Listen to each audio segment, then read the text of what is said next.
পৌষ মাসে বাড়ির এই ৫টি জিনিস ভুলেও কাউকে দেবেন না। পরিবারে নেমে আসবে চরম বিপর্যয়। নতুন বছরে ভিখারি হয়ে যাবেন। নমস্কার বন্ধুরা, আজ চলে এসেছি আরও একটি নতুন ভিডিও নিয়ে। আশা করছি সকলে ভালো আছেন, সুস্থ আছেন। তো বন্ধুরা, পড়ে গিয়েছে পৌষ মাস। আর এই পৌষ মাসে ভুল করেও বাড়ির এই ৫টি জিনিস কাউকে দেবেন না, না হলে কিন্তু আপনার বাড়িরই ক্ষতি। এই কারণে বন্ধুরা, ভিডিওটি সম্পূর্ণ দেখতে থাকুন, একদমই স্কিপ না করে। এবং চ্যানেলে নতুন হলে অবশ্যই চ্যানেলটিকে সাবস্ক্রাইব করে পাশে থাকবেন। তো এবার বলি বন্ধুরা, চলছে পৌষ মাস। আর ভুল করেও এই পৌষ মাসে এমন কিছু কাজ আছে আপনারা কখনোই করবেন না। আর ভুল করেও এই ৫টি জিনিস কাউকে দেবেন না, না হলে কিন্তু আপনার সংসার থেকে মা লক্ষ্মী চিরদিনের জন্য চলে যাবেন এবং আপনাদের সংসারে অভাব অনটন লেগেই থাকবে। এই কারণে পৌষ মাস চলাকালীন ভুল করেও এই ৫টি জিনিস ভুলেও কাউকে দেবেন না। আর হ্যাঁ বন্ধুরা, এই পৌষ মাস চলাকালীন আপনারা কিন্তু সবসময়ের জন্য বাড়িঘর পরিষ্কার পরিচ্ছন্ন করে রাখবেন। তার কারণ হচ্ছে এই পৌষ মাস মাতা লক্ষ্মীর মাসে আপনারা কিন্তু অবশ্যই বাড়ির সদর দরজা পরিষ্কার রাখবেন এবং ঘর বাড়ি সবসময় পরিষ্কার করে রাখবেন। তার কারণ পৌষ মাসে মাতা লক্ষ্মীর মাসে আপনাদের ঘর বাড়ি সবসময় যদি অপরিষ্কার পরিচ্ছন্ন করে রাখা হয়, তাহলে কিন্তু মাতা লক্ষ্মী গৃহ ছেড়ে চলে যাবেন আর আপনাদের সংসারেতে সবসময়ের জন্য অভাব অনটন লেগেই থাকবে। এই কারণে আপনারা কিন্তু পৌষ মাসে কিছু নিয়ম বিধি আছে, সেগুলি অবশ্যই করে মেনে চলার চেষ্টা করবেন। অবশ্যই করে সকাল সকাল ঘুম থেকে উঠবেন এবং সকাল সকাল বাড়ির বাসি কাজকর্মও পরিষ্কার পরিচ্ছন্ন করে নেবেন। আর প্রতিদিন যেমন নিত্য পূজা করে থাকেন, তেমনি সকালবেলা চান সেরে শুদ্ধ বস্ত্র পরে প্রতিদিনের নিত্য পূজা, সকালের নিত্য পূজা তাড়াতাড়ি করে নেবেন। হ্যাঁ বন্ধুরা, যে সকল বাড়িতে প্রতিদিনের পূজা এবং যে সকল বাড়িতে ঘুম থেকে তাড়াতাড়ি ওঠে, সে সকল বাড়িতে কোনোদিন অভাব অনটন আসে না। সেই সকল বাড়িতে মাতা লক্ষ্মী সবসময় বসবাস করে থাকেন। এই জন্য বন্ধুরা, আপনারা কিন্তু অবশ্যই করে সকালবেলা ঘুম থেকে উঠবেন, বাসি কাজকর্ম সেরে চান সেরে শুদ্ধ বস্ত্র পরে চলে যাবেন ঠাকুর ঘরে। ঠাকুর ঘরে যাওয়ার পরে প্রতিদিনের নিত্য পূজা করে নেবেন। হ্যাঁ বন্ধুরা, এই পৌষ মাস চলাকালীন অবশ্যই করে কিন্তু নিয়ম বিধিগুলি সবসময় মেনে চলার চেষ্টা করবেন, না হলে কিন্তু মাতা লক্ষ্মী রুষ্ট হতে পারেন এবং আপনাদের গৃহত্যাগও করতে পারেন। এবার চলে আসি মূল বিষয়ে।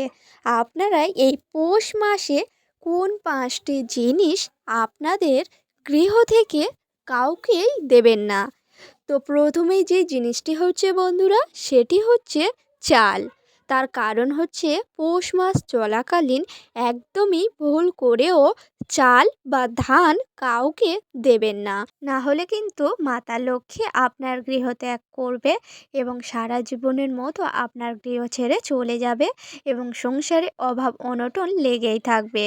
আর 2 নম্বর যে জিনিসটি ভুল করেও কাউকে দেবেন না, সেটি হচ্ছে বন্ধুরা, আমাদের পাড়া প্রতিবেশী অনেক সময় আমাদের বাড়িতে লবণের জন্য বা আরও নানান রকম জিনিসের জন্য আসে, কিন্তু এই সকল জিনিসের মধ্যে বাড়ির লবণ এই পৌষ মাস চলাকালীন ভুলেও কিন্তু কাউকেই দেবেন না। এই কারণে বন্ধুরা, এই পৌষ মাস চলাকালীন ভুল করেও আপনাদের বাড়ির লবণ কাউকে ধার দেবেন না বা কাউকে চাইলেও আপনারা দেবেন না। তার কারণ লবণ কিন্তু ঘর ছেড়ে এই পৌষ মাসে যাওয়া মানে আপনার সংসারে দারিদ্রতা নেমে আসা। আর 3 নম্বর যে জিনিসটি হচ্ছে বন্ধুরা, এই পৌষ মাস চলাকালীন কাউকে দেবেন না, সেটি হচ্ছে বন্ধুরা, গরুর দুধ জাতীয় কোনো খাবার। হ্যাঁ বন্ধুরা, আপনাদের প্রতিবেশী আশেপাশে যদি কাউকে কোনো কিছু দিতেই হয়, তাহলে কিন্তু আপনারা অন্য যে কোনো খাবার দিতে পারেন, কিন্তু গরুর দুধের তৈরি যেমন ছানা, পায়েস, দই, এগুলি কিন্তু একদমই ভুল করেও এই পৌষ মাসে দেবেন না। আর 4 নম্বর যে জিনিসটি হচ্ছে বন্ধুরা, সেটি হচ্ছে সর্ষের তেল। হ্যাঁ বন্ধুরা, সর্ষের তেল অবশ্যই করে এই পৌষ মাস চলাকালীন কাউকে দেবেন না। না হলে কিন্তু আপনার সংসারে আসতে পারে ঘোর অমঙ্গল। আপনার সংসার জ্বলে পুড়ে শেষ হয়ে যেতে পারে, আপনার সংসারে অভাব অনটন আসতে পারে। এই কারণে পৌষ মাস চলাকালীন অবশ্যই করে সর্ষের তেল, বাড়ির সর্ষের তেল কিন্তু কাউকে দেবেন না। কেউ যদি আপনার প্রতিবেশী এসে চায় যে দিদি আপনার থেকে কি একটু সর্ষের তেল পাওয়া যাবে, আমি আপনাকে পরে দিয়ে দেব, কিন্তু ভুল করে আপনারা অবশ্যই করে অন্য কিছু দিতে পারেন, কিন্তু অবশ্যই করে এই পৌষ মাস চলাকালীন সর্ষের তেল ভুলেও কাউকে দেবেন না। না হলে আপনার সংসারেরই ক্ষতি। আর 5 নম্বর যেই জিনিসটি হচ্ছে সেটি কিন্তু খুবই গুরুত্বপূর্ণ, আর সেটি হচ্ছে বন্ধুরা টাকা পয়সা। হ্যাঁ বন্ধুরা, এই পৌষ মাস চলাকালীন আপনারা কিন্তু ভুল করেও কাউকে টাকা পয়সা ধার দেবেন না বা কারোর থেকে নেবেন না। না হলে কিন্তু আপনার সংসারে সারা জীবন অভাব অনটন লেগেই থাকবে। তার কারণ হচ্ছে পৌষ মাস মাতা লক্ষ্মীর মাসে যদি গৃহ থেকে টাকা পয়সা যায় তাহলে কিন্তু মা লক্ষ্মী গৃহত্যাগ করে থাকেন এবং সংসারে দারিদ্রতার বাস হয়ে থাকে। এই কারণে আপনারা কিন্তু এই পৌষ মাস চলাকালীন কাউকে টাকা ধার দেবেন না বা কারোর থেকে টাকা নেবেন না। হ্যাঁ বন্ধুরা, আপনারা কিন্তু অবশ্যই করে এই 5টি জিনিস কাউকে দান করবেন না এবং কারোর থেকে নেবেন না। পৌষ মাস চলাকালীন কিছু নিয়ম বিধি আছে, সেগুলি কিন্তু অবশ্যই করে আপনারা মেনে চলবেন। না হলে কিন্তু আপনাদের সংসারেরই ক্ষতি। তার কারণ হচ্ছে মাতা লক্ষ্মীর মাসে আপনার গৃহ থেকে যদি এই 5টি জিনিস অন্যের গৃহেতে যায় তাহলে আপনার গৃহ ছেড়ে মাতা লক্ষ্মী সারা জীবনের মতো চলে যাবেন। এবং কিন্তু আপনার সংসারেতে দেখবেন কোনো যদি আপনারা ব্যবসা শুরু করতে যান বা অন্য কাজ করতে যান তাহলে কিন্তু সেগুলিতে বাধা আসতে পারে।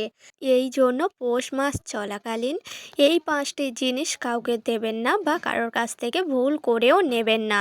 আর পৌষ মাস চলাকালীন কিন্তু আপনারা সবসময়ের জন্য ঘর বাড়ি পরিষ্কার পরিচ্ছন্ন করে রাখবেন।